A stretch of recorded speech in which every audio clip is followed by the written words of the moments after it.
ये धर्म का अभिप्राय आपका क्या है? धर्म कहते किसे हैं, ये तो जानना जरूरी है। अगर आप मेरे से पूछेंगे, मेरी धर्म। परिभाषा में धर्म कर्म से है।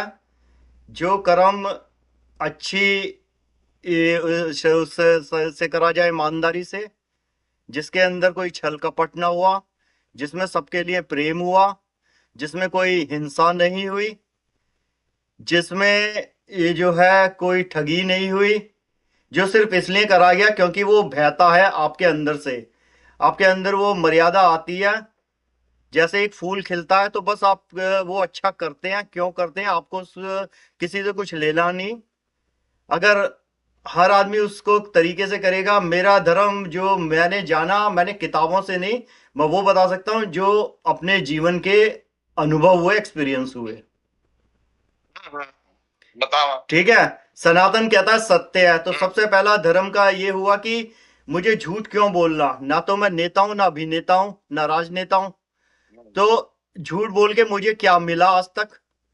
तो झूठ हट गया। जी जी। बेईमानी करके मेरे साथ क्या जाएगा? सिकंदर भी खाली हाथ गया, मुझे भी खाली हाथ जाना है। तो वो एक साधु न समझ रहा है, वो दोनों की तुलना एक साधु न करके बोल रहा है। ये सामान्य जो संसारी व्यक्ति है, जो जड़ और भौतिकता के बीच के दलदल में फंसा हुआ है, वो कैसे बोलेगा ये बात? वही तो अब वही तो साधु न होते तो हमें उतनी देर तक बात न कर।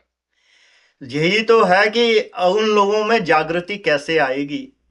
शायद आए, कभी नहीं आए, आप हो सकता आ जाए। आप उनकी उनकी चिंता आप छोड़े, पहले ये जाने कि धर्म न दूसर सत्य समाना, आगम निगम पुराण बखाना।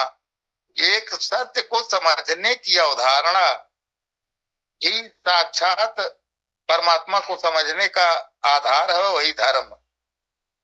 आप संसार के सारे चीजों में संतुलन बना करके तब खड़े होंगे, तब आपका सनातन जागेगा, तब आप जागेंगे। तब तो बड़ा लेट हो जाएगा। पहले अपने आप को ठीक से समझ लें, उसके बाद सत्य को समझ लें, सत्य के बाद नारायण को समझ लें। देखो क्या, अपने आपका आप को सत्य जगेगा तो नारायण अपने आप को समझना तो चलता रह चला जाएगा। उसमें तो ये कहना कि आज समझ लिए, ये वैसी है कि अगर मैं पीएचडी कर रहा हूँ तो मैं बैचलर स्टूडेंट पढ़ा रहा हूँ।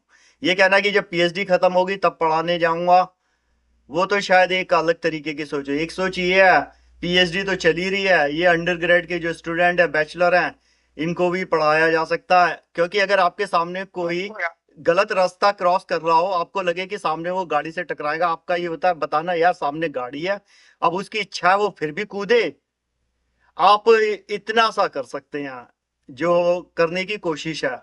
जरूरी नहीं है कि वो कूदेगा नहीं।